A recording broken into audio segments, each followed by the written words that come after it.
Hey, I hope everyone is doing great today. I just wanted to come on to kind of talk about some things that's been going through my mind, some things that I've been thinking about. I talked in previous videos about the relationship with me and my mom. It was kind of toxic. You know, like any relationship you have, you're good and you're bad. Even though the relationship itself may be overall toxic. And that's the relationship that me and my mom had with one another. I'm sorry that my voice is going in and out. Um, I don't know. It's like sometimes I have nasal issues. I don't know if it's allergies or what. So I do apologize about my voice. But, you know, my mom was a narcissistic person. She was a narcissistic mom. And she didn't know how to love me the way I needed to be loved. I have been cleaning out her house lately, and she has a lot of stuff. You know, at one point in time, I had told her that she was a hoarder, but she didn't see it that way. She couldn't see it. Everything that you point to in the house, she explained why she had it, why she needed it, and why she couldn't get rid of it. And so now I'm like going through all this stuff, um, getting rid of it, taking it to the Salvation Army, and different things like that.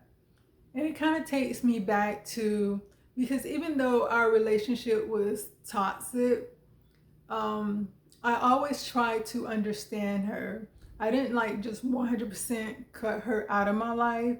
I just kind of limit the time that I was spending with her because of that reason. But I always tried to have compassion towards her, and I always tried to understand who she was as a person, and not just the relationship that she had with me, but just who she was as a person, to try to understand what made her do what she, you know, the things she did or how she think or move. It's just that that's who I am as a person. I try to understand another person, to almost like kind of walk in their shoes to see where they're coming from and why they're making the decisions that they are making. And so that's the relationship towards the end that I had with my mom. I was more or less trying to understand who she was as a person. And so I spoke before, as I told you, that her mother and father, they was married, and together they had 6 kids, 4 girls and 2 boys. When my mom was around 4.5, 5 years old, she was the youngest. Her mother passed away, and so that left her father to raise 6 kids by himself. And his trade was a barber.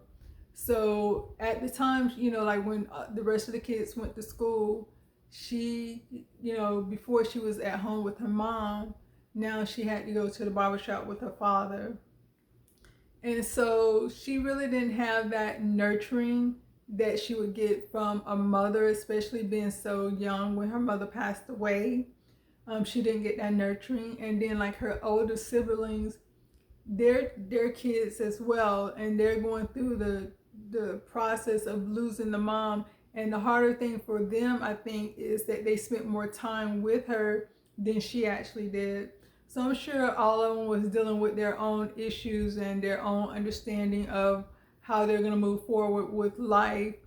And, you know, and like I said, with her being the youngest, a lot of times people just kind of push them to the side by saying, oh, they don't understand, oh, they'll be okay. And especially back in those days, there was no thing about, well, maybe you need counseling or maybe the kids need counseling. You know, you have a father that's grieving the loss of his wife and kids that are grieving the loss of their mother, but they have to just more or less pick up where they left off and just keep going.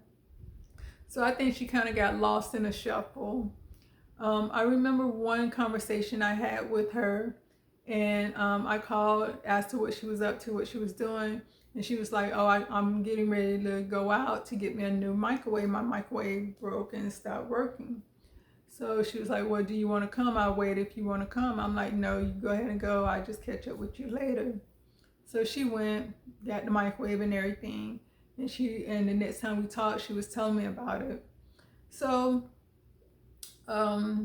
maybe like 1, 2, 3 weeks later, my microwave broke. So I called her and I was like, where did you get your microwave from? Because mine broke, and I want to see, do they still have that sale going on, or if I could find one at a good price. And she was like, oh, I got a microwave that you can use, that you can have. So I'm thinking, wait a minute, you just bought a microwave, so how do you have a microwave that I can have? And I'm like, are you talking about the one that you said stopped working? She's like, no. She's like, this is a new microwave. So I'm like, well, if you had a new microwave, why would you need to go out and buy a new microwave? So she kept talking. I'm like, wait, let me just come over there, because now I'm getting confused, because I'm trying to understand, if you have a microwave that you can give me and you're saying it's a brand new microwave, it's not a used microwave, it's not a broke microwave, it's a brand new microwave, why did you need to go out and buy a microwave?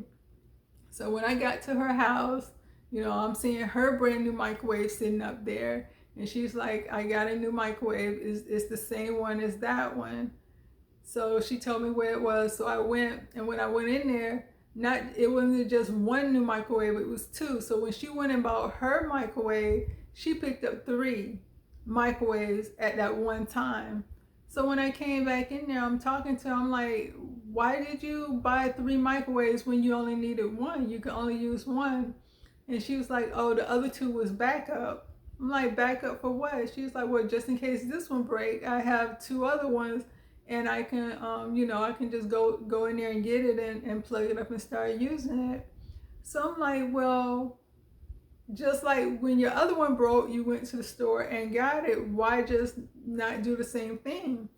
But in her mind, she needed things. She needed, like, some people would have been like, well, let me make sure I save my money, so if something happened, I had the money to be able to handle that issue. My mother mindset was, let me buy things, so if something happened, I would have the things I need right at hand. And so when I was asking her about it, she was like, well, the reason she felt that way is when she was growing up, like I said, her father was a barber. They're limited. He got 6 kids, he got a raise and everything like that. So his income isn't that great, and it's limited. So she would say that in order for him to buy them a new pair of shoes, the ones they had on had to be almost like falling apart. And she was like, a lot of times, certain things she would ask her dad for Christmas, she didn't get it. It's like one time she kept asking her dad over and over for a bike, and every Christmas come and go, and he didn't get a bike. Until this one, and then like when she finally got a bike, how happy she was. And in her mind, she stated that she said, when I grow up and have kids, my kids would never, anything they want for Christmas, they would get it. They would never wake up with the disappointment of never having a gift, that they wanted. And so it's like so when we grew up, and whatever we asked for Christmas, because my father worked and he provided everything. My mom just had to stay home, take care of the kids. So we would tell her what we wanted. So not only would she get what we wanted, she would also buy us other gifts that she thought we would want. She would be in the store and buy this and buy this and buy this, buy things that we didn't even ask for as far as gifts goes. And so we always had a bunch of gifts under the tree. We never, it's like I never wanted anything for Christmas that I did not get. So I was able to get the things that I wanted.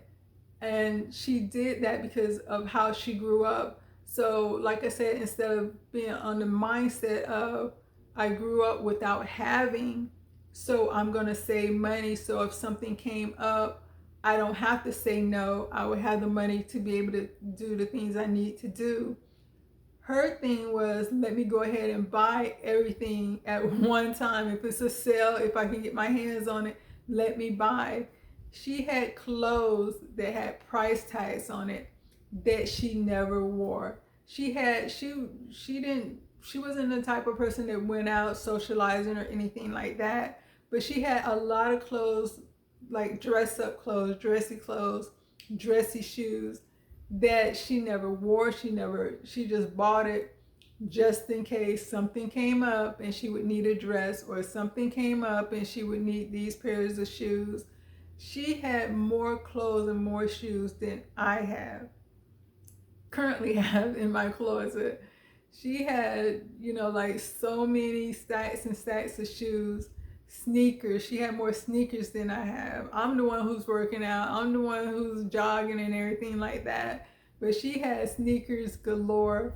And the only thing I wish is that I'm an 8.5 and she was a 9, so I could not wear her. It's some sneakers that I wanted so bad, but when I tried them on, they was just too big for me, and I couldn't wear them. But that was her mindset. And so, like I said, because even though she wasn't capable she never said to me that I love you, and she wasn't capable of showing love. Like I said, she was a narcissistic person. That was her personality. And I don't know if her mom would have lived and been a part of her life. I don't know if she would have still been a narcissistic person. I don't know if that was just who she was in nature as far as being born, or did she turn that way, being like selfish, narcissistic, because she didn't have the mom in her life and she didn't have that nurturing, caring person to help her grow and develop. So that's why I always kind of had compassion for her. And I in my heart, I feel bad that, because even though I grew up with a mother, there was never like a bond as far as mother-daughter bond. She never seen me as her daughter. She always seen me as a friend, as a companion. And so if you understand a mother-daughter relationship compared to a friendship relationship, you would get in an argument with something with your friend that you would never get in an argument with something with your daughter, because you're looking at, this is my daughter, I need to teach her, I need to guide her. With your friend, that's your equal. So that's how she always looked at me, as her equal. So therefore I never had guidance, because you don't guide, if you're in a great relationship with a friend, yeah, you're like call them out on things they're doing wrong and everything like that, or encourage them to do better. But she never did that with me. It was never any encouragement to do better. It was never, let me guide you, let me teach you. It was like, you're a friend, and like a fair weather friend. If she got mad at me, she was mad at me. Sometimes she was mad at me because I was honest with her. Sometimes she was mad at me because I didn't put up with her narcissistic ways. I would call her out on it, so she would get mad at me. So it was never like, a mother wouldn't get mad at a child for the things that she got mad at me about. But like I said, I still tried to understand her. It was hard at times. I understood there was absolutely nothing I can do to change her. And I understand she loved me in her way, but she could never love me the way I needed to, especially growing up as a child. And I loved her, but it was hard. And sometimes it's like you have a tendency to focus on the bad more than the good. And so I try to look at, I seen the good in her as well as the bad in her. And sometimes her bad ways was, it's like you be having good days with her, then out of nowhere she'll switch up on you. And so that's what made it hard for me, because it's like I was drawn to the good in her, and then like I said, out of nowhere it's like bam, the bad would come out. But me trying to understand her and me trying to have compassion for her doesn't mean, or doesn't negate the bad things that she did in life. It's a lot of things she did that hurt a lot of people. And because like I said, her personality, being a narcissist. And that doesn't, me trying to understand or me trying to have compassion doesn't mean I agree with the things that she did. That don't mean I co-sign or I'm okay with it or I'm overlooking it. Is I understand, a lot of times as people, we want people to have compassion on us. We like, well, you don't understand why I did this, or you don't understand why I said that, or you don't understand this or that. But then when it comes to understanding someone else, you don't have that same compassion. You don't have that same understanding. And a lot of people feel like if I don't agree with a person, why should I try to understand them? Or if I don't agree with a person and I talk to them, that means I agree with them. It doesn't. All it means is that you're trying to see the world through their eyes. It doesn't take away from who you are as a person. It doesn't take away your values, what you see, what you hold true to you as your truth, as your righteousness. It doesn't take away from that. As Christians, all we're basically doing is what God wants us to do, is see, because that's why he said pray for your enemies, because he don't want us to go around hating people. I don't hate my mom. You know, it's a lot of times I was mad at her, I was upset with her, but when everything came, you know, like I said, once I learned that that's who she was, that's her personality, that she was a narcissist, and that it wasn't my issue, it was her issue, a lot of feelings that I had for her throughout childhood, I was able to truly release them. I was able to move past them. You know, if you keep, you know, being around a person that hurts you, you're giving them the opportunity to continue to hurt you. And so I was doing that because of me having compassion for her as a person, me trying to understand how she grew up, not having her mom in her life and stuff like that. But like I said, it doesn't negate anything she did, and it doesn't mean that I was okay with the things that she did. I still, you know, was calling her out on her BS and stuff like that, and sometimes that caused friction between us. But like I said, I understood who she was. I know I can't change her, and she has 4 kids, and out of her 4 kids, she was the hardest on me. In a lot of ways, I suffered. But at the same time, out of her 4 kids, I think I know her the best because I spent more time with her. And I also spent more time with her trying to learn who she was as a person. Even though I knew I couldn't change her, but I still just wanted to kind of get an idea of where she was coming from. And I do have a good idea of who she was. And I understand a lot of who she was as a person. So basically, with this conversation, I'm saying just don't be afraid to talk to someone, and don't feel that if you do talk to someone that you disagree with, that means that you're agreeing with them, or that you're or if someone else see you talking to that person, they're gonna say, "Oh, I thought you didn't agree with this, or I thought you didn't agree with that. Why you over there talking to that person?" Sometimes you just want to hear another person's side. If you just listen to the other person's side, that don't mean that don't necessarily mean it's gonna change your opinion on that subject.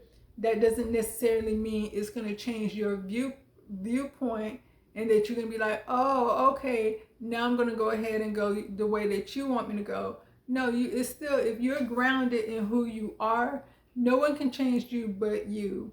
And just being an open-minded person doesn't mean that you're weak or anything like that. Being open-minded means you're open to learn different things, because you don't know everything as a person. And the more you talk to people, the more you learn things. And like I said, I learned a lot from my mom just in talking to her. I learned, so if I did run into another narcissistic person, I would have a better understanding on how to deal with them, because I was willing to see her for who she was, try to understand her, try to understand the things that she did. That don't mean I want to hang around a narcissistic person, because they are very draining, and it's just too much confusion and chaos when you're around a person like that. So I don't want that in my life. But it's like, if I meet a narcissistic person, hey, how you doing? I'm going to keep going. I'm going the opposite direction. But I just wanted to put that out there. Like I said, I knew she loved me in her way, which was conditional. And, she didn't know how to love me unconditional. And I don't have any grudges or, anything like that against her. I just kind of, like I said, I understand why she was a pack rat. She felt that she needed those things in order to feel if anything happened, I'm always going to have something to back it up. I'm always going to have a backup. I'm always going to have security. That was her security. I'll put it that way. That was her security. Things was her security. And a lot of people make moves and do things based on their childhood and you know, what made them feel safe, or what made them, like, what gave them comfort, or whatever. Or maybe they had lack, or they didn't have this, and they said, well, when I get older, I'm gonna get this, I'm gonna get everything I want. And then some people, you know, they make decisions based on how they grew up. And so when you take time to really learn a person, you get a better understanding of who that person is. And a lot of times I don't think we take that time to get to know people and learn people and really, you know, bond with a person. You know, if you're on that level where you can bond with a person, but just really bond with a person, because now you know who they are, and now you know why they did, you know, certain things that they did. So that's all I really wanted to say today. And I hope everyone is having a great day. Peace.